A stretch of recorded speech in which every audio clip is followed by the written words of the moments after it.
guys, Ash your Raid Shadow Legends. I am not alone. I am thrilled to be joined back again by Colred.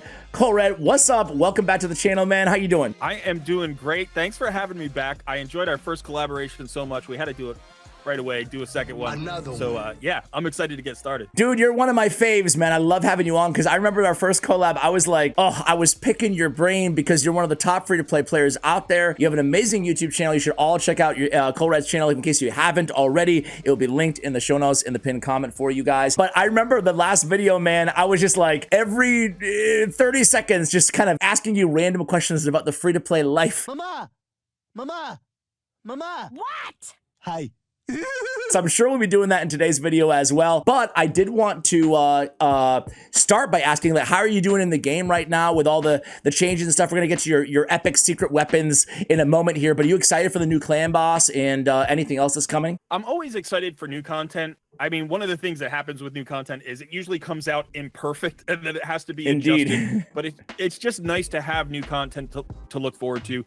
I think we're all a bit frustrated with the Hydra changes that have been kind of just slowly, you know, cycling through.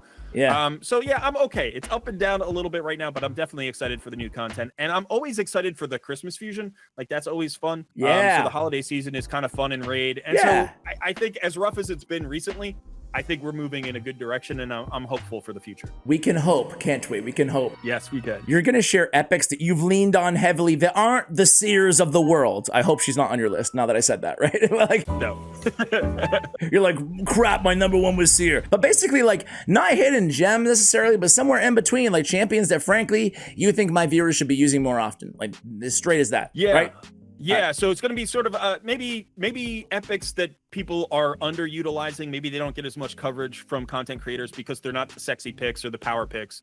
But they're just definitely still viable 6 stars that can really help you in the game. And so we're going to try to hit that sweet spot there where it's not the most popular stuff, but also good. It's got to be good stuff. Well, let's get to the list. Actually, final question before we get to the list. What is your favorite faction? Random, apropos of nothing. My favorite faction? Yeah, just favorite. Just favorite. It has to be Sacred Order for me. Okay. Because, yeah, my favorite epic is Deacon Armstrong, and my favorite legendary on my account is Cardiel. He was the first Void Lego I pulled. So it's more of an emotional pick. It's not necessarily that it's the best faction, but for my account, it's definitely the best faction. Dude, my man pulls Cardiel as his first Void Lego. Oh my god! Oh my god! No wonder you're the top free-to-play, bro. I'm joking. Yeah, that's not a free-to-play champion at all. All right, all jokes aside, who we got here, man? We know who your favorite champions are now. We know your favorite faction. Who's your first epic in line for us? So I'm going to call out a champion that I didn't learn about until just this year during the Hell Hades free-to-play challenge. I pulled the Sanguinia, and I got to tell you, she is an absolutely fantastic champion. Right back to your Sacred Order. I see what you're doing here. Okay. Yeah, again, Sacred Order. She's got that triple hitter on the A1. She's also got a block debuffs and a cleanse. They are on different skills, so it's not the same skill. That's always a nice combo. But she has both, and she can even drop the debuffs from her team onto the enemy, which is great in a place like Dragon. You can just turn those poisons around, drop them right on the boss, and do extra damage. So absolutely fantastic champion. I had never built her before, just probably like March of this year, and now I use her on all my accounts. I love that call out. Like, I'm already loving this video because I also love I call her Sanguinia. I probably butcher every damn pronunciation. We were actually talking off air, I gotta say it, and we're like, yeah, some of these names are tough, and you're like, how about that Silver Watcher? And I'm like, oh my god, whatever this word is, guys. His name. Cowilta. I don't. There are too many vowels in a row for English speakers to pronounce. We just can't do it. In the video that I announced him, or when I was talking about him, I was like, Julian. I almost couldn't even spit it out. Either way, though, Sanguinia, I love that. I love her, and her base stats are really solid too. Like, she's 105 speed, she's got 20.5k HP, so that gives you a little bit extra versatility as in terms of, like, you know, how you can build her or even put her in a bolster or a shield set or something like that. I'm asking my first lame pay to win versus a free to play question here. When I say, like, you can throw her in a bolster set, do you automatically think, like, yeah, Ash, I'm not a pay to win, or is bolster accessible for you? Like, what do you think about bolster? So I don't have a lot of bolster, like good bolster sets. I have maybe 2 good bolster sets, but sometimes for a champion like this, the power of just having an okay set, you know, an okay bolster set might be enough. And obviously the free to play substitute would just be a straight up shield set. And I Yeah. think she's a very good shield set champion. Cool. So no, I don't have any problem with you saying that. It's just, I don't have 10 bolster sets to throw around. So they probably are prioritized on different champions. Okay. Totally respect that. Thank you. Next. Okay. So I'm going to stick with another free to play challenge champion that I really rose in my estimation this year. And that is Melga. So from the Dwarven faction. Well, I Melga guessed the faction, Steelgirdle, man. I guessed it. I think that, one of the things we're talking about on this list is champions that get underutilized. Not that they're bad champions, and again, some of these will be a little bit niche, but I do think, first of all, you've got an epic who's got a 2 ally revive, and that's always valuable for places like faction crypts. She's certainly really good in places like Doom Tower and Centranos as well when you have those particular restrictions. But also her shield is based on her max HP, and she's got a pretty nice max HP total. And she's got those continuous heals, and her A1 is sneaky good. I like that A1. It's got a 75% chance of removing a random debuff from an ally. It's only 1 removal, but sometimes that's all you need. So really good kit overall and good stats again. I love that call out. I use her on my mini account as well. She's pretty cool. I really started to fall in love with A1s like this after Duden. After Duden was introduced to the game, because he has it on all allies, but I was like, man, that is really, really good. So good call out there on Melga. Who you got next? All right, we're going to go to our first void here, and we're going to talk about a relatively newer champion, which is Fren'zi. Oh, she is one of my faves. I love Fren'zi. Any of my viewers would tell you that she's my favorite. She's one of my favorite epics in the game, man. But why do you love her? Well, she's got such a great kit. I mean, she's got the HP burn place, which is 100%. It's a 3 times hitter at random on a 3-turn cooldown, which is really nice. Gives her turn meter as well. And then she can activate them with her A1. So it's a little bit like a mini ninja, maybe, right? The triple hit with the HP burns. Only 1 activation, not 3 activations, but still really nice. But she's also a defensive-based champion with an AoE provoke and an increased defense. And I think AoE crowd control is just such a valuable skill to have for places like Doom Tower waves, or sometimes, any wave content that you need it in. And so she really is bringing a lot, and there's so much synergy in her kit that she doesn't need a whole team built around her to be effective. 100%. Aren't you? I could be totally wrong here, but are you a school teacher by profession, or am I making that up? I am. I'm an educator, yes. All right. I think vexatious is such a great word. Vexatious cackle on the name of her. I don't know what subject you teach or what grade, but just a little phonics for you here. Yeah, I taught the SAT for a long time, so vocab words are my jam. That's absolutely. Perfect. Vexatious should be the word of the day. I love Fren'zi, man. All the reasons that you said, but to have an epic burner who also has an AoE provoke 100%, also has an increased defense. She's also tanky. She's also activating. Man, she was unsung. Not a lot of people talked about her when she was introduced. Yeah. And her passive isn't bad either. She actually gets tankier as she goes. Yes, because the escalate. Yes, she's really good. Sneaky good. All right, number 4. All right, number 4. We're going to stick with our voids here, and we're going to go to Skathix. Now, he is a little bit, he's been around for a while. Skathix has been around for a while. But I wanted to just give him a shout out because I actually think there aren't that many. Let me find him. There aren't that many champions who have epic champions who have an A3 like he does. Removes all debuffs from all allies, then places a block debuffs buff and a shield, right? Which is based on his max HP. Now it's on a 4-turn cooldown, which is a little bit disappointing sometimes with all the power creep that we've had. But we were just talking about Sanguinia. Sanguinia does both of these things, but they're on 2 different skills. Skathix does them on the same skill, and it's a highly valuable skill to have somewhere in your roster. Yeah, when you look at block debuffs for epic champions, I want to say that they're all the 2-turn durations are on a 4-turn cooldown, right? So that's pretty standard. But I love, to your point, the fact that he has the full cleanse with the block debuffs.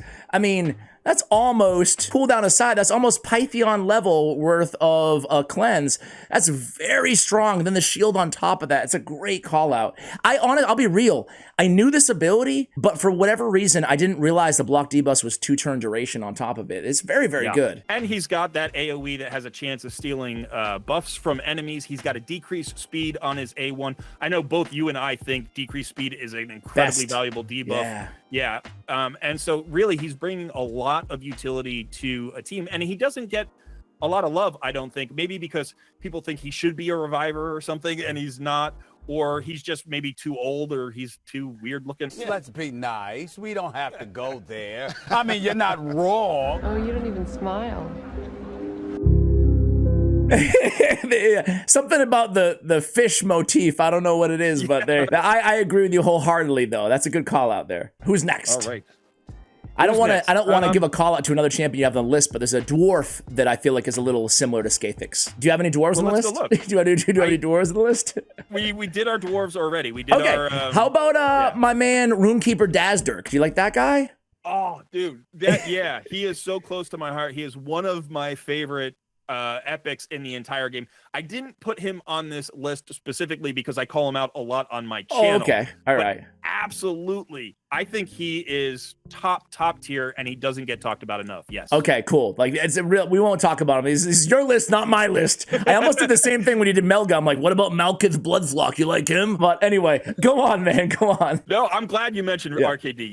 You can't go wrong by mentioning Dazdirk to me. So yeah, absolutely. Cool. All right, so let's drop down into the Shadowkin faction and talk about one of the coolest looking epics, I think, in the game, which is Fenshi. I really like this dude. Good one. I like his aesthetic. I like his kit. There's really good synergy here. He's got all multi-hitters, triple hit on his A1. Again, that decreased speed that we love. He's got a triple hitter on his A2 with turn meter decrease. Great synergy between the decreased speed and the turn meter decrease. And then he's got a double hitter on his A3, which brings poison and even ignores defense based on the number of poisons on the target. He's a great boss killer. Obviously, Fire Knight is probably his best case use, but you can use him in Clan Boss. You can use him against Dragon. He's a really good damage dealing epic. Not that anybody cares, but Fenshi, Surin, and Fenshi, Surin, and there was one more. Shani are the only three that I haven't maxed out or haven't built out of Shadowkin Epic. So Fenshi is like, I don't know what I'm waiting for because all the reasons that you said, he looks super cool, but great call out there. Yeah, I think one of the reasons why people don't build them out is because, especially if you have access to legendary champions, you may have somebody that's better for more places than Fenshi is. Yeah. But I do think for like a mid-game, especially a free-to-play player, this is a champion who doesn't get a lot of love that should. And that's sort of what this list is about. So is he a top 20 epic in the game? No. But can he do some really good work for you? Absolutely. Especially if you're struggling in Fire Knight. He is absolutely god tier in that early to mid-game Fire Knight, for stage, say, 20. If you're trying to get through stage 20, this guy can really solve that problem for you. All right, perfect. Who's up next? I lost count. 6, 7? Yeah, I think we did 6. Sure. Or something. So I'm gonna call out somebody who, honestly, when I do takeovers, I'm astonished at how little people invest in this champion, given that you get her free at a 30-day login, and that's Khatun. Yeah, Khatun is a champion that every free-to-play player should build at some point. And even if you just get her to 50 early on, she's going to provide so much value for you. And you know what? She's going to come back around. She's going to come back around in Doom Tower Secret Rooms. She's going to come back around in Cintranos. She's just so efficient at what she does that, especially if you're not taking Deacon Armstrong with your promo code, if you're taking a Wukong and you're starting out the game, that Khatun at 30 days is so incredibly valuable for the speed aura, for the turn meter fill, for the increased speed buff. Yep. She's got turn meter decrease. She's got another decreased speed on the A1. I mean, it's such a beautiful kit. And I think, she's been around since basically the game launched and people don't talk about her anymore. But if you're sub 6 months and you haven't built your Khatun, you might be missing out. Yeah, I totally agree. She's like, you're right. In the sense that like nothing necessarily pops out like, whoa, broken, but you put all 4 of those together, including the aura, and you've got like a super well-rounded champion that you have super early into the game. I always recommend Colred that like, whether you're free to play or spender in this game, that like your North Star early on in terms of who to max out should be like your starter, War Maiden, Khatun. Do you kind of agree with that, generally speaking? Yeah, I think it's great. Obviously, when you join the game, there will be a different login reward champion, and that may affect whether or not you need Khatun or whether or not you need War Maiden. But I agree. You're talking about all utility champions, right? That decreased defense is so valuable. You need that on 100% champion. You have to have that somewhere. And then Khatun, you want that speed aura, you want that turn meter fill. It's so valuable in arena, it's so valuable in dungeons. So yeah, I absolutely agree that those are 3 great champions to take to 60 early on. Fantastic. And for just in case there's any brand new, I feel like sometimes on YouTube, man, turn down the fourth wall here. I feel like sometimes I say things without knowing and realizing that there's new players watching every single video. So War Maiden is campaign farmable in the Dreadlands. You can get her as a rare drop there. So go ahead and take advantage of her if you're a new player watching. All right, next up on the list. All right, let's go to another kind of fan favorite on my channel, which is old Hermit Jorrg. Okay, all right. I don't have a lot of experience with Jorrg, so yeah, school so me we were on. just talking about Khatun and the value that you get out of a turn meter filler. Well, old Hermit Jorrg brings a really nice turn meter fill for arena because it gives you that 50% increased attack buff. This is the A2. And then a turn meter fill of 20%, which is, that's bigger than the Khatun 15%. So this is really your setup champion in arena. But the reason that he's so good is because even though he fills that role perfectly in the early game and the mid game, he also has long-lasting utility. He's got that HP burn on the A1, which helps in bosses, and he's got that double revive for the faction crypts, for the Doom Tower secret rooms, for Centranos. That's just going to get you through a lot of places. His stats are pretty solid. Again, decent speed, pretty good HP and defense. So he's not squishy, and that's what you want out of your reviver. Even if you only take him to 50 for faction wars, he's going to help you 3-star all the way up. And then you throw in that A2 for arena, and he's going to help you get into gold 4, gold 5 arena, and so much value for what I think is an under discussed champion. Maybe he's just old agree. school, I don't know, but still really good. Yeah, like he's quite a bit better than I think, at least, of like than like a Gorgorab. Obviously, Gorgo does have the AoE revive versus the 2, but I love that big turn meter boost, that 20%. That's really solid, and like you said, that burn on the A1, super handy. I love when they throw in a little burn, kind of like Farrakhan the Fat. I love when they just throw in a burn to an already good kit. You're like, yeah, And you called out Runekeeper Dazdurk, and old Hermit Jorrg's A2 is very similar to Runekeeper Dazdurk's. It's 20% turn meter fill instead of 25%. 25, yeah. But, again, can perform a similar role in that arena setup. And sometimes I think people wait too long on arena. If you have Khatun and old Hermit Jorrg, and then all those are 2 turn meter fills, you got the increased attack. Now you get your War Maiden that you were talking about. That's that free 100% decreased defense. And you got a team. And then your starter champion. Yeah. Those 4 champions will probably get you into, gold, at least gold 1, gold 2. And then you can worry about, upgrading later on. That's so valuable to start getting your Great Hall building. And I think old Hermit Jorrg he gets overlooked. You basically think of him as a faction wars reviver, but he's really good in arena as well. Yeah, that's great. And, I imagine on old Hermit Jorrg too, you could probably, especially if you pull him kind of early on, you could pretty ride him pretty hard in just dungeon content, as a reviver, increased attack champion with that constant turn meter boost on the 3 turns. So really solid. Okay, who's next, man? Let's go back to Shadowkin. I love tanks. I always love tanks, and I've got to throw some love at a tank that I think is underutilized, and that is Hotatsu. I love Hotatsu. I was worried you're going to go with Taragi, who I love too. Man, Hotatsu I just recorded a video for anybody who watching 2 of your champions so far. It was like my top of the top epics. And I said in that video, I've included Hotatsu. And I'm like, this is one that no one's going to see coming because he's never mentioned as one of the top. But I want to hear you talk, not me, but he is. I agree. Yeah, he's absolutely fantastic. First of all, he gives you that leech on the A1 at a 50% chance. That leech is really usable in a lot of boss fights, especially in clan boss. I think he's low-key a great clan boss champion. He also has that decreased attack. Again, adding more survivability if you're going into any fight, really, because it's an AoE, but into the boss. You also have the increased defense and the continuous heals on a 3-turn cooldown on the A3. So that's giving you yet more survivability. The synergy is perfect in this kit. Leech, decreased attack, increased defense, continuous heals. And then he's also immune, kind of. He removes stuns from himself. That's insane. It's hard to make him the stun target, but that's a nice little passive. And then you've got the allied defense in all battles by 25%. Literally perfect synergy for a frontline epic tank who's not an ally protector, because you're talking about Taragi the Frog. We know how good he is with that ally protect. This is sort of more classic, just like, let's get everybody all the benefits that they can. You know, he doesn't have a strengthen, but otherwise basically has everything that you need. Yeah, like heal, damage mitigate through buffs and debuffs. And he's super effective at it. I mean, I agree. I'm so glad that you mentioned him because he is a boss. Now, I want to ask you something, though, because I look at his A1, I look at his A2, and there's a lot of books there, especially that A1, right? So I want to ask, as a free-to-play, how big of a consideration is epic skill tomes? You know, we always hear that, obviously, mythicals are like a question, but we always hear how difficult, like, legendaries can get and how big of a factor that can be when deciding to invest in a champion. What about a champion like Hotatsu?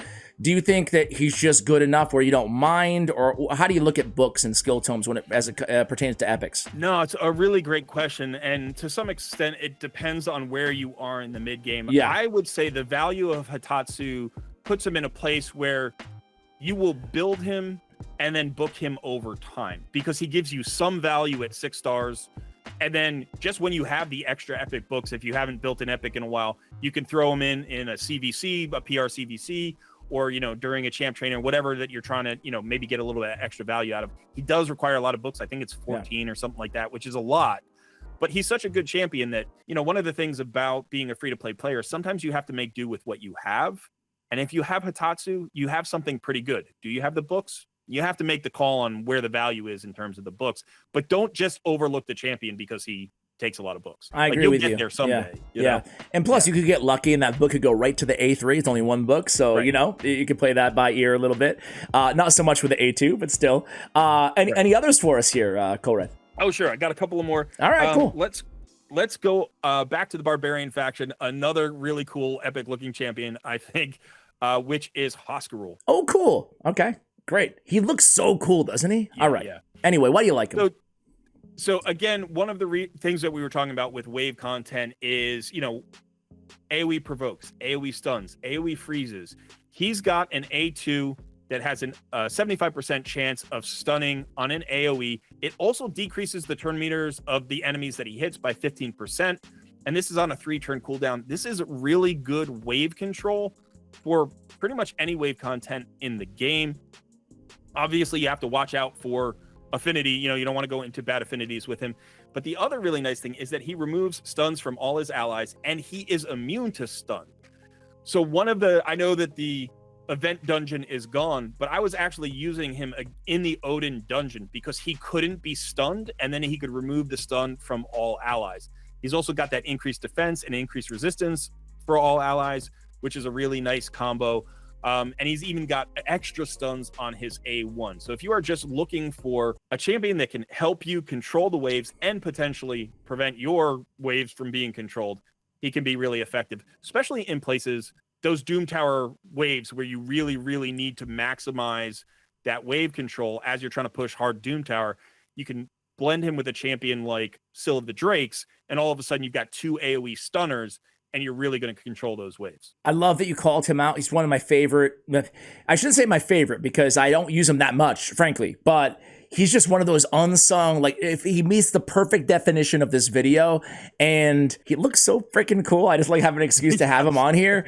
And shoot, there was one more point and I lost it, but there's something else. Oh, he actually can smack too, like for a defense-based damage dealer. If you want to build him for a little bit of damage, like a damage control type build on this guy, he's got, I think, behind Grush the Mangler, maybe they Morag too, but he's like up there in terms of being one of the top defensive-based epic damage dealers, maybe Fren'zi too. But either way, he's in the conversation, so I really like this guy. Yeah, and you know, with that faction Crypt's aura, you can also use him as your faction Crypt's lead if you don't have a better champion.